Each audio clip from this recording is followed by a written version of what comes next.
முடியாமல் போயிடுச்சு. காரணம் என்னன்னு கேட்டால், அவன் இயேசு கிறிஸ்துவை அறிகிற அறிவில் அவன் விருத்தி அடைந்தவனாக காணப்பட்டான். அந்த மனிதனுக்கு கண் பார்வை இல்லாமல் இருந்தது தான் குறைய ஒழிய அவருடைய விசுவாச பார்வையானது குறைந்து போகவே கிடையாது. அல்லேலூயா.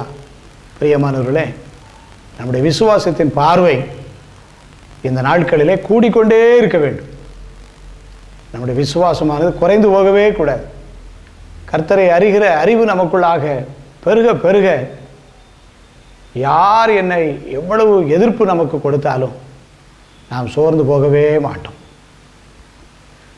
சோர்ந்து போகாதே மனமே, சோர்ந்து போகாதே, சோர்ந்து போகாதே மனமே, சோர்ந்து போகாதே. கண்டுனை அழைத்த தேவன் கைவிடுவாரோ, கண்டுனை அழைத்த தேவன் கைவிடுவாரோ. சோர்ந்து போகாதே மனமே, சோர்ந்து போகாதே, போராட சோர்ந்து போகாதே. அல்லேலூயா. கண் பார்வையற்ற மனிதன் கர்த்தரை அறிகிற அறிவு அவனுக்குள்ளாக இருந்தபடியினால் அவன் சோர்ந்து போகவே இல்லை.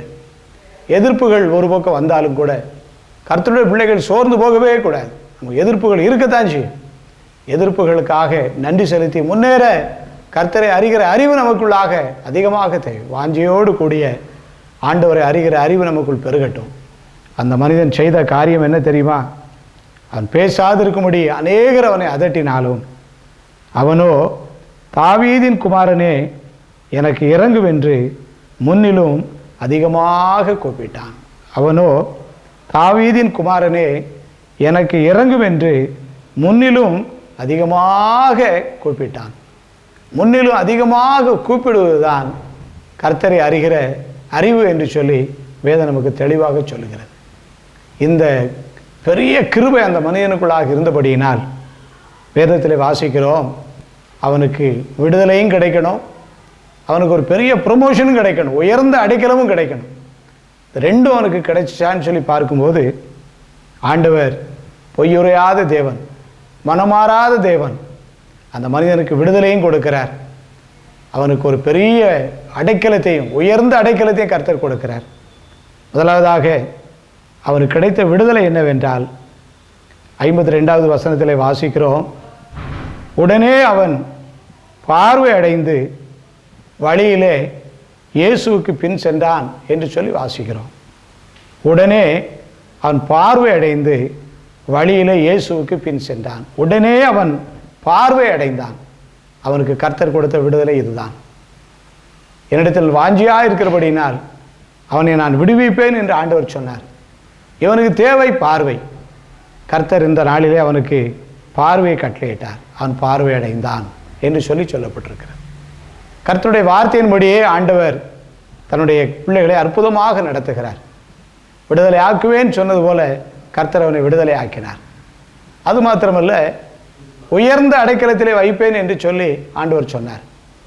எவ்விதமாக அவனுக்கு உயர்ந்த அடைக்கலம் கிடைக்கிறது என்று சொல்லி பார்க்கும்போது 49வது வசனத்தில் வாசிக்கிறோம், இயேசு நின்று அவனை அழைத்து வர சொன்னார். உயர்ந்த அடைக்கலத்துக்குள்ளாக கர்த்தர் கொண்டு போகிறார். இத்தனை பேருக்கும் நிற்காத ஒரு இயேசு இந்த ஒரு மனிதனுக்காக நின்றார். காரணம் என்னவென்றால் அவனுக்குள் இருந்த வாஞ்சையும் ஆண்டவரை அறிகிற அறிவிலே அவன் பெருகினபடியினாலும் அவனை ஆண்டவர் கனப்படுத்தினார். இயேசு நின்று அவனை அழைத்து வர சொன்னார். அவன் அழைக்கப்பட்டவனாக இயேசுவிடத்திலே செல்கிறார். இப்பொழுது அவனுக்கு பெரிய, அதை விட ஒரு பெரிய ப்ரொமோஷன், ஒரு பெரிய கனத்தை எப்படி கர்த்தர் கொடுக்கிறார் என்றால், இயேசு அவனை நோக்கி நான் உனக்கு என்ன செய்ய வேண்டும் என்று சொல்லி வல்லமையுள்ள தெய்வம் ஒரு மனிதனோடு கூட பேசுகிறார். திரள் கூட்டத்தோடு சென்ற ஆண்டவர் யாரோடும் தனித்து இருந்து அவர் பேசலை. ஆனால் இவ்வளவு கூட்டத்திற்குள் சென்ற ஆண்டவர் இந்த பார்வையில்லாத அந்த மனிதனோடு கூட அவனோடு நேரடியாக பேசுகிறார். அவனை அழைத்து அவனோடு நேரடியாக நான் உனக்கு என்ன செய்ய வேண்டும் என்று சொல்லி ஒரு நண்பனை போல கர்த்தர் பேசுகிறார். எவ்வளோ பெரிய கிருபை பாருங்க, எவ்வளோ பெரிய பாக்கியம். இதெல்லாம் எப்படி நடந்துச்சு அப்படின்னு சொன்னால், வாஞ்சையும் ஆண்டவர் மேலே இருக்கக்கூடிய அவரை அறிகிற அறிவு நமக்குள் பெருகும்போது நாம் விடுதலை கிடைப்பதற்கு மட்டுமல்ல, ஆண்டவரோடு பேசக்கூடிய நேரடியாக பேசக்கூடிய பாக்கியத்தையும் பெற்றுக்கொள்கிறோம். இந்த நாட்களில் இந்த சத்தியத்தை அல்லது இந்த சம்பவத்தை தியானிக்கிற நானும் நீங்களும் கூட, ஆண்டவர் எனக்கு இன்னும் விடுதலை தர முடியும், என்னை ஆண்டவர் இன்னும் உயர்ந்து அடைக்கிறதுக்குள்ள என்னை கொண்டு செல்ல முடியும். மனிதனை தேடி போக வேண்டாம், மனிதனுடைய உதவிக்காக நாம் ஓடி திரிய வேண்டாம். எல்லாம் நம்மை தேடி வரும். எல்லா உதவிகளும் மனிதன் மூலமாக நமக்கு கிடைக்கும். அந்த உதவி எப்படி கிடைக்கும் என்றால், ஆண்டவர் மனிதன் மூலமாக தன்னுடைய வல்லமையை வெளிப்படுத்துகிறவராக இருக்கிறார். ஆகவே பிரியமானவர்களே, உங்களுடைய வீட்டு சூழ்நிலைகள் எவ்விதமாக இருந்தாலும், நீங்கள் வேலை செய்கிற இடத்துல வித்தியாசமான சூழ்நிலைகள் இருந்தாலும், உங்களுடைய தனிப்பட்ட வாழ்க்கையில் பலவிதமான வேதனைக்குரிய காரியங்கள் காணப்பட்டாலும், உங்களிடத்தில் காணப்பட வேண்டிய ஒரு 2 காரியங்கள், ஒன்று வாஞ்சை, அடுத்தது ஆண்டவரை அறிகிற அறிவுடைய வளர்ச்சி. இந்த 2 காரியங்கள் நமக்குள்ளாக காணப்படும் போது ஆண்டவர் விடுதலை ஆக்குவது மாத்திரமல்ல, நம்மை உயர்ந்த இடைக்கலத்திலே நம்மை கொண்டு வைக்கிறவராக இருக்கிறார். யார் நமக்கு விரோதமாக வந்தாலும், யார் நமக்கு விரோதமான காரியங்களை செய்தாலும் அதெல்லாம் ஒன்று வாய்க்காதபடிக்கு தேவன் பாதுகாத்துக் கொள்கிறார். அநேகர் அவனை அதட்டினாலும் அவர்களால் ஒன்று செய்ய முடியாமல் போயிடுச்சு. காரணம் என்னன்னு கேட்டால், இயேசு அவனை உயர்த்த வேண்டும் என்று சித்த வைத்திருக்கிறார். இந்த நாட்களிலே கர்த்தர் உங்களை இன்னும் உயர்த்த வேண்டும் என்று விரும்புகிறார். உங்களுடைய குடும்பங்களுடைய பொருளாதார நிலையை இன்னும் ஆண்டவர் உயர்த்த வேண்டும் என்று விரும்புகிறார். நாம் எல்லா விதத்திலும் நான் உயர்த்தப்பட வேண்டும் என்பது தேவனுடைய சித்தமாக இருக்கிறது. நான் என்ன செய்யணும்? முதலாவது வாஞ்சை வேணும், இன்னும் வாஞ்சை வேணும். ஏதோ ஒரு சின்ன ஊழியம் பண்ணிட்டு போதும்னு நினச்சிடக்கூடாது. ஒரு ஜெபத்துக்கு போயிட்டு வந்து போதும், இதோட போதும்னு நினச்சிடக்கூடாது.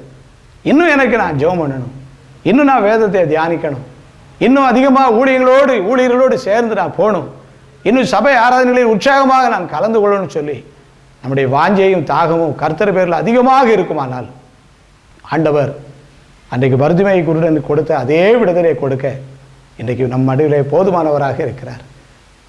நான் உனக்கு என்ன செய்ய வேண்டும் என்று கேட்கிறார். நம்முடைய பிரச்சனைகள் எல்லாம் அவற்றை சொல்லுவோம். அவர் எல்லாவற்றிலிருந்து நம்மை விடுதலையாக்க அவர் இன்றைக்கும் வல்லமையுடையவராக இருக்கிறார். அந்த வல்லமையுள்ள தேவனிடத்தில் வாழ்க்கையை அர்ப்பணிப்போம். அவர் நம்மோடு கூட இருந்து அவர் செய்யும் காரியங்கள் பயங்கரமாக இருந்தபடியாக தலைவணங்கி நம்ம ஜெபம் செய்வோம். இயேசு கிறிஸ்து மாறாதவரே, மாறாதவரே, மாறாதவரே, ஆமாம் இயேசு கிறிஸ்து மாறாதவரே, நித்திய நித்தியமாய். அல்லேலூயா, அல்லேலூயா, அல்லேலூயா, அல்லேலூயா, அல்லேலூயா, அல்லேலூயா, அல்லேலூயா. அன்புள்ள ஆண்டவரே, உம்மை ஸ்தோத்திரிக்கிறோப்பா. உம்மிடத்தில் வாஞ்சையோடு வருகிறவர்களுக்கு, உம்மை அறிந்தவர்களுக்கு விடுதலையும் உயர்ந்த அடைக்கலத்தையும் அன்றைக்கு பர்திமை குருடன் கொடுத்தது போல இன்றைக்கு எங்களுக்கும் இந்த கிருபைகளை தாரும். எங்களுடைய வாஞ்சைகள் இன்றையிலிருந்து அதிகமாகட்டும். உம்மை அறிகிற அறிவு எங்களிலே இன்றையிலிருந்து பெருகட்டும் ஆண்டவரே. இதில் எங்களுக்கு விடுதலை தந்து இந்த வார்த்தையை கேட்கிற ஜனங்களை நீரே விடுதலை ஆக்கி உயர்ந்த அடைக்கலத்துக்குள் கொண்டு வந்து வழிநடத்த வேண்டும் என்று நான் ஜெபிக்கிறேன். நீர் அப்படி செய்வதற்காக உமக்கு ஸ்தோத்திரம் ஆண்டவரே, ஸ்தோத்திரம், ஸ்தோத்திரம் ஆண்டவரே. இயேசுவின் மூலம் ஜெபிக்கிறேன் நல்ல பிதாவே. ஆமேன், ஆமேன்.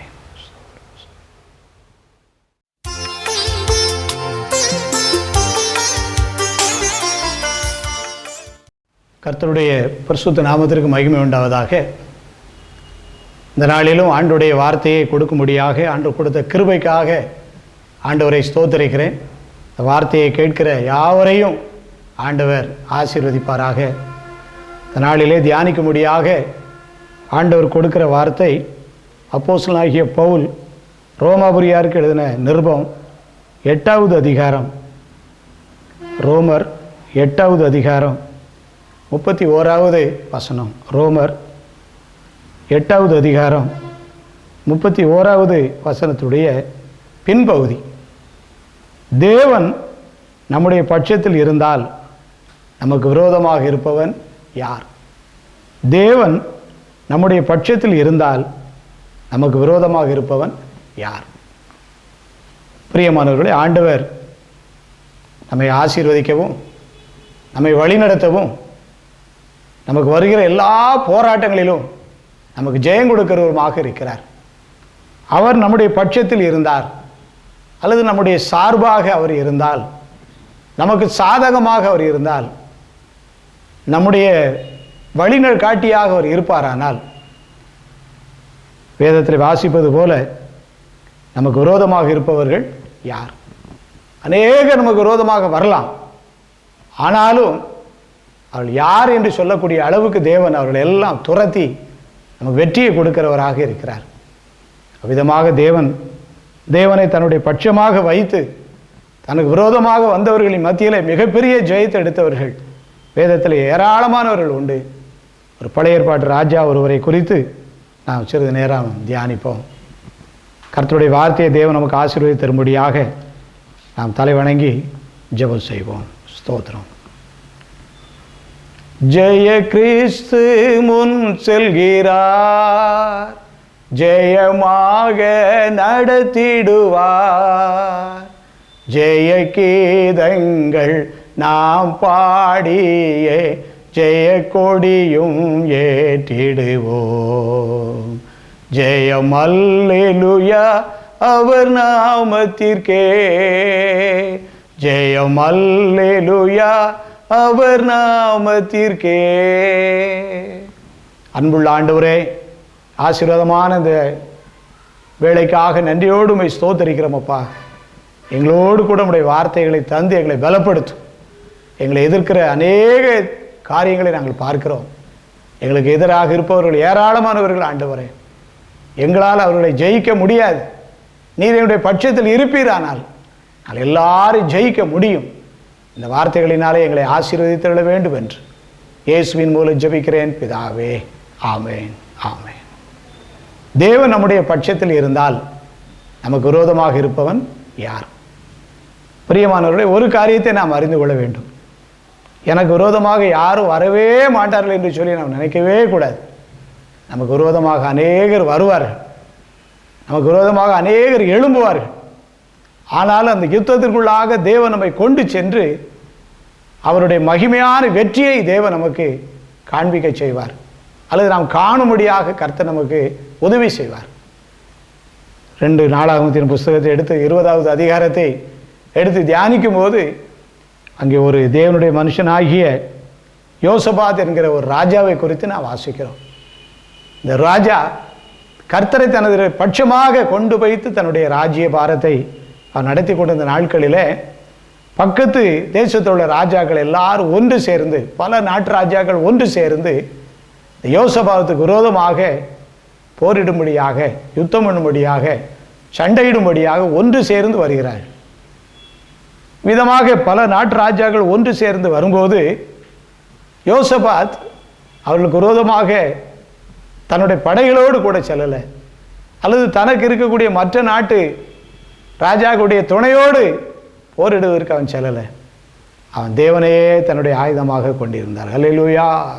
இதை கேட்கிற நீங்களும் நானும் கர்த்தரே நம்முடைய ஆயுதமாக நான் வைத்துக்கொள்ள வேண்டும். கர்த்தரே நம்முடைய பட்சத்தில் வைத்துக்கொள்ள வேண்டும். ஏன் எனக்கு விரோதமாக இத்தனை பேர் வாராங்கன்னு சொல்லலாம் நானும் கேட்கக்கூடாது, நீங்களும் கேட்கக்கூடாது. கேட்கறதுக்கு உரிமை கிடையாது. நமக்கு விரோதமாக அநேகர் எழும்புவார்கள், ஆனால் உன்னை மேற்கொள்ள மாட்டார்கள் என்று தான் வேதத்தில் வாசிக்கிறோம். கர்த்தருடைய சித்தம் இல்லாதபடி, கர்த்தருடைய